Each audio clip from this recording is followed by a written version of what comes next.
সবাইকে ওয়েলকাম করছি all sport ABP daily Manchester United news reviews transfer news এবং সেই সাথে প্রি সিজনের ম্যাচের যেই রিভিউটা হবে সেই রিভিউটা আজকে দিতে চাই। বেসিক্যালি ট্রান্সফার্স নিয়ে খুব আলাদা করে তেমন কিছুই বলার নাই।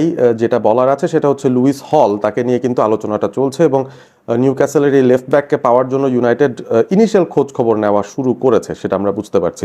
মিডফিল্ডার নিয়ে এখনো পর্যন্ত কোনো আলোচনা নাই, সো উই ডোন্ট নো সেই জায়গাটায় কি হচ্ছে। বাট অফকোর্স আমার মনে হয় অ্যাথলেটিকো মাদ্রিদের সাথে ম্যান ইউনাইটেডের যে প্রি সিজন ম্যাচটা হলো সেই ম্যাচটা নিয়ে ডেফিনেটলি কিছু কথা না বললেই না। কারণ এই ম্যাচটাতে প্রথমবারের মতো মনে হচ্ছিল যে একটা চ্যাম্পিয়ন্স লিগ ভাইব পাচ্ছি। যদিও এটা প্রি সিজন, আমি জানি I am over exaggerating probably, but champions লিগের ফিল্ডে এই জন্যই পাচ্ছিলাম যে ইউনাইটেড আসলে লাস্ট সিজন কোনো ধরনের ইউরোপিয়ান ফুটবল খেলে নাই, so I was really missing it. এখন ভালো লাগছে যে প্রি সিজনে we are facing off against the semi-finalist of last season's Champions League. So Atletico Madrid, Diego Simeone's team, আমরা জানি তাদের কাছ থেকে কি এক্সপেক্ট করা যায়। অবভিয়াসলি তাদেরও ফুল স্কোয়াড কমপ্লিমেন্ট নাই, সেটা ইউনাইটেডেরও নাই, but United were boosted by some things. যেরকম আমাদ দিয়ালো, তিনি আইভরি কোস্টের সঙ্গে ওয়ার্ল্ড কাপে দারুণ একটা মৌসুম বা একটা ওয়ার্ল্ড কাপ কাটিয়ে সেখানে ইন্ডিভিজুয়ালি ভালো কিছু পারফরমেন্স দিয়ে ফাইনালি হি ইজ ব্যাক, এবং ব্যাক করেই তাকে কিন্তু স্টার্টিং ইলেভেনেও আমরা দেখলাম অ্যাথলেটিকো মাদ্রিদের এগেনস্টে ইউনাইটেডের এই স্টার্টিং ইলেভেনে তিনি জায়গা পেয়েছেন।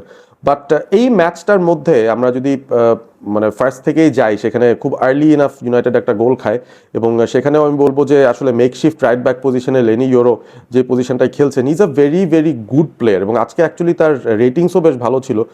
6.7 রেটিংস নিয়ে শেষ করেছে লেনি ইউরো। রাইট ব্যাকেই তাকে আমরা দেখছি পুরো প্রি সিজনে, but this is most likely because Diogo Dalot এবং মাজরাউই এখনো পর্যন্ত অ্যাভেলেবল না। তারা চলে আসলে ডেফিনেটলি তারাই হয়তো রাইট ব্যাক পজিশনটাতে স্টার্ট করবেন। বাট লেনি ইউরো তার মোটামুটি একটুখানি মিসরিড করেছেন তিনি, এবং যেখান থেকে ক্রসটা এসেছিল সেই ক্রসটা কেউই বুঝতে পারেনি। It was a very very good cross, wicket cross, এটা আসলে গোলকিপারের তেমন কিছু করার থাকে না, এবং সেখান থেকে একটা গোল ইউনাইটেড শুরুতে হজম করে। বাট খেলাটা হয়েছে আসলে তারপর থেকে।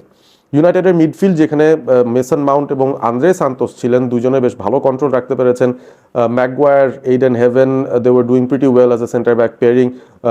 লেনি ইউরো আসলে ফরওয়ার্ড রানসগুলো খুব ভালো নিচ্ছিলেন from the right back position. তাকে দেখে আসলে মনে হচ্ছিল যে হ্যাঁ, ডিফেন্সিভলি মাঝে মধ্যে একটু আউট অফ পজিশন তিনি হয়ে যাচ্ছিলেন, because that's not his natural position. But going forward Lenny euro খুবই খুবই এন্টারপ্রাইজিং ছিলেন, এবং ওপর থেকে যাওয়ার পরও যখন ইউনাইটেড বল লুজ করেছে খুব জলদি তার ট্র্যাক ব্যাক পেসটা দেখিয়ে তিনি কিন্তু পেছনে এসে সেই সাপোর্টটাও দিতে পারছিলেন। সো ওভারঅল আমার মনে হয় লেনি ইউরোর পারফরমেন্সটা অ্যাজ এ রাইট ব্যাক আমার কাছে মনে হয়েছে যে মোটামুটি ভালো। লাইক একটা ব্যাকআপ হিসেবে তাকে ডেফিনেটলি ম্যাকের ক্যারি কনসিডার করতেই পারেন ইউনাইটেডের সামনের এই সিজনটায়।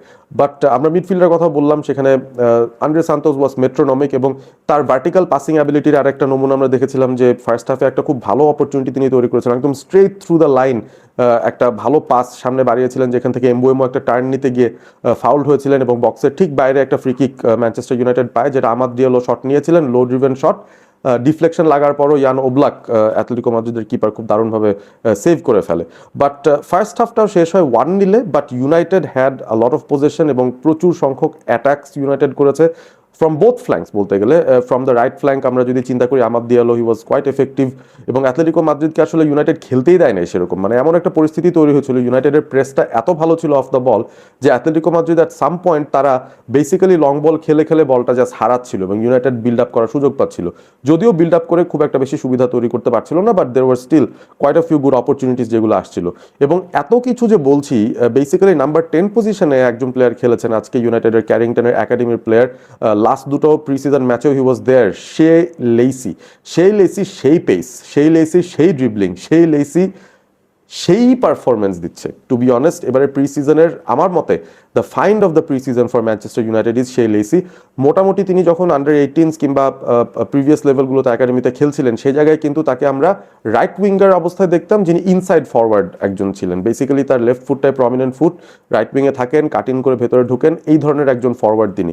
বাট এই ইউনাইটেড দলটায় ক্যারিক কিন্তু তাকে অ্যাজ এ নাম্বার 10 খেলাচ্ছেন, মোটামুটি সেন্ট্রাল একটা পজিশনে খেলাচ্ছেন, বাট হি ড্রিফটস ওয়াইড, এবং খুবই ভালো ফ্লেক্সিবিলিটি তিনি দেখিয়েছেন। এমবুয়েমো আজকে ফরওয়ার্ড স্টার্ট করেছিলেন, on the left it was Dorgu. So এদের মধ্যে একটা খুব ভালো কম্বিনেশন প্লে দেখছিলাম, স্পেশালি এমবুয়েমো, সেই লেসি তাদের মধ্যে, এবং লেনি ইউরো যখন তাকে সাপোর্ট দিতে উপরে আসছিলেন, খুবই চমৎকার কিছু কম্বিনেশন প্লে আমরা দেখেছি। এবং সেই লেসি তিনি আসলে ডান পা দিয়েও যে ক্রস করতে পারেন তার একটা বড় প্রমাণ ছিল ফার্স্ট হাফে। একটা দারুণ ক্রস ছিল যেটাতে হেড করেছিলেন এমবুয়েমো, একটুর জন্য অন টার্গেট রাখতে পারেন নাই। অলরেডি তার অনেক ধরনের ভালো ভালো ট্রিক্স অ্যান্ড স্কিলস এবং on the ball dribbling, of the ball tracking, কিছু ট্যাকলিং এবং সেই সাথে প্রেস রেজিস্ট্যান্স অনেক কিছু দেখাচ্ছিলেন সেই লেসি একসঙ্গে। সেকেন্ড হাফটায় গিয়ে সেটার রেজাল্টটা ফাইনালি পাওয়া গেছে, কারণ ইউনাইটেড ওয়াজ ফার বেটার দেন অ্যাথলেটিকো মাদ্রিদ, আমরা যদি সেই হিসেবে চিন্তা করি in terms of football play. First হাফে অ্যাথলেটিকো মাদ্রিদ 1-0 শেষ করে, বাট সেকেন্ড হাফে গিয়ে সেই লেসি আবারও তিনি একটা সেন্ট্রাল বা in fact on the left side তিনি এরকম একটা পজিশন নিয়েছিলেন এবং সেই জায়গা থেকে তিনি অল দ্য টার্ন যখন ঢুকতে চাইলেন তার বাপা দিয়ে এত সুন্দর একটা ড্রিবলিং কাটব্যাক একটা সিচুয়েশন তৈরি করতে যাচ্ছিলেন, সেখানে অ্যাথলেটিকো মাদ্রিদের একজন ডিফেন্ডার তাকে ফাউল করে ফেলে দিলেন বক্সের ভেতরে এবং পেনাল্টি পেয়ে যায় ম্যান ইউনাইটেড। সেই পেনাল্টিটা কনভার্ট করেন ব্রায়ান এমবুয়েমো খুবই দারুণভাবে। এবং সেকেন্ড গোলটাও যখন হয়, সেই সেকেন্ড গোলটার সময় ফ্লেচার ব্রাদার্সদের একজন টাইলার ফ্লেচার তিনি এসেছিলেন অ্যাজ আ সাব, এবং তার যে একটা ক্রস সেখান থেকে আসলে এমবুয়েমো গোলটা পেয়ে যায়। এবং সেখানেও কিন্তু দারুণ একটা প্রেস ছিল, সেখানে জার্গজি, এমবুয়েমো সবাই মিলে একটা দারুণ প্রেসিং মুভমেন্ট করে আসলে ভুলটা আদায় করেছেন ফ্রম অ্যাথলেটিকো মাদ্রিদ। বাট যতক্ষণ সেই লেসি মাঠে ছিলেন, হি ওয়াজ দ্য মেইন ম্যান, এবং আমার কাছে মনে হয় যে এই ম্যাচের প্লেয়ার অফ দ্য ম্যাচ ছিলেন সেই লেসি। তার মধ্যে অনেকে আসলে বলছেন যে ফিল ফোডেনের একটা ছায়া খুঁজে পাওয়া যাচ্ছে, কারণ তার ফ্লেক্সিবিলিটি, ভার্সিটিলিটিটা অসাধারণ। তিনি শুধু রাইট সাইডে খেলছেন না, তিনি সেন্ট্রাল পজিশনেও খুব ভালো খেলছেন, এবং লেফট ফুটেড হওয়া সত্ত্বেও তিনি যেই ধরনের মুভমেন্ট নিচ্ছেন খুব আনপ্রেডিক্টেবল বানিয়ে ফেলেন সেই ব্যাপারটা। সো ইনিশিয়ালি ফিল ফোডেনের সঙ্গে অনেকে মিল খুঁজে পাচ্ছেন, বাট সেই লেসি has a lot of pace as well. ফোডেনেরও পেস আছে, বাট সেই লেসি has also a lot of pace, যেটা আমরা দেখতে পাচ্ছি, এবং তার মুভমেন্টের মধ্যে সেই ফিল ফোডেন টাইপের একটা ভাইব কিন্তু খুঁজে পাওয়া যাচ্ছে। সো সেই লেসিকে আলটিমেটলি ম্যান ইউনাইটেড তাদের সিনিয়র টিমে এই সিজনের শুরু থেকে রাখবে কিনা সেটা একটা কন্টেনশনের বিষয়, কারণ তিনি আসলে যে পজিশনটায় খেলেন, if he plays as a number 10 he has to be a backup of Bruno Fernandes, এবং সেই জায়গাতে মেসন মাউন্টও খেলতে পারেন, মাতিয়াস কুনিয়াও খেলতে পারেন, জার্গজিও খেলতে পারেন। জার্গজিকে আমার মনে হয় ইউনাইটেড এই সিজন শুরুর আগেই ছেড়ে দিতে চায়, বা ট্রান্সফার উইন্ডো বন্ধ হওয়ার আগে তারা হয়তো তাকে কোথাও না কোথাও পাঠিয়ে দিতে চাবে। সো সেই লেসির উপকারিতা আছে ডেফিনেটলি। তিনি রাইট উইংয়েও খেলতে পারেন, তিনি লেফট উইংয়েও খেলতে পারেন, এবং তার যে ব্রেভারিটা ছিল আজকে, তার যেই সাহসটা তিনি দেখিয়েছেন, তার যে ফ্রিডম নিয়ে তিনি খেলেছেন, সেটা কিন্তু দারুণ লেগেছে আমার কাছে। সো সে লেসি আই থিঙ্ক একটা ভালো প্রসপেক্ট এবারের প্রি সিজন থেকে ইউনাইটেড একাডেমি থেকে ফাইনালি ক্যারিংটনের একটা প্রোডাক্টকে পাচ্ছে, যাকে কিনা হয়তো ফার্স্ট টিমে খেলালেও কোয়ালিটির খুব একটা ডাউনফল হবে না। In fact he could be a very very good impact player for Man United. আর তারপর যদি আমরা যাই, শেষটা করতে চাই আমি জে গ্যাব্রিয়েলকে নিয়ে, কারণ তার খেলা দেখতে আমি ইন্টারেস্টেড ছিলাম। He was wearing the number 77 jersey, এবং জে গ্যাব্রিয়েল তিনি যখন ডেবিউটা করলেন, ফাইনালি ক্যারিক যখন তাকে নামালেন, খুব বেশি সময় ডেফিনেটলি ছিল না, আর একটু বেশি সময় পেলে আমরা আসলে দেখতে পারতাম তিনি আসলে কি করতে পারেন। বাট জে গ্যাব্রিয়েল যখন নামলেন তখন তার বয়স হচ্ছে 15 বছর 299 দিন, অর্থাৎ হি actually became the youngest ever man United player to play for the senior team and get his debut. অসাধারণ একটা ফিট আমি বলবো, এবং যদিও তাকে খুব বেশি মিনিটস আমরা দেখার সুযোগ পাইনি, বাট আই এম গেসিং যে গ্যাব্রিয়েলও খুবই খুবই প্রডিক্যাল একজন প্লেয়ার হবেন। মেসন গ্রিনউডের পর অনেকেই তাকে বলছেন the next big thing from Carrington. Enough সুযোগ তিনি এই সিজনে হয়তো নাও পেতে পারেন, হয়তো লোনে যেতে পারেন, কিংবা আবারও একাডেমিতে খেলতে পারেন, PL2-তে খেলতে পারেন। নেক্সট সিজন থেকে হয়তো আমরা তার বেস্টটা দেখতে পারবো, বাট দেখা যাক, কিছু বলা যায় না। ম্যাক্স ডাউমেন যেটা আর্সেনালের সঙ্গে করেছেন লাস্ট সিজনে, সেরকম একটা ব্রেক যদি জে গ্যাব্রিয়েল পেয়েও যান সেই লেসির সাথে, তাহলে কিন্তু আমি খুব একটা অবাক হব না। লেটস সি, সামনে আরো ইম্পর্টেন্ট বড় বড় প্রি সিজন ফ্রেন্ডলিজ আছে, আরো একটা চ্যাম্পিয়ন্স লিগ টাইপের ম্যাচ আছে, পিএসজির সাথে ম্যান ইউনাইটেডের নেক্সট ম্যাচ, নিশ্চয়ই সেটা নিয়ে আপনারা খুবই এক্সাইটেড থাকবেন। আর আজকে আমি আহমেদ বিন পারভেজকে কোনো সুযোগ দিচ্ছি না, আমি পুরোটা কথা বলে ফেললাম।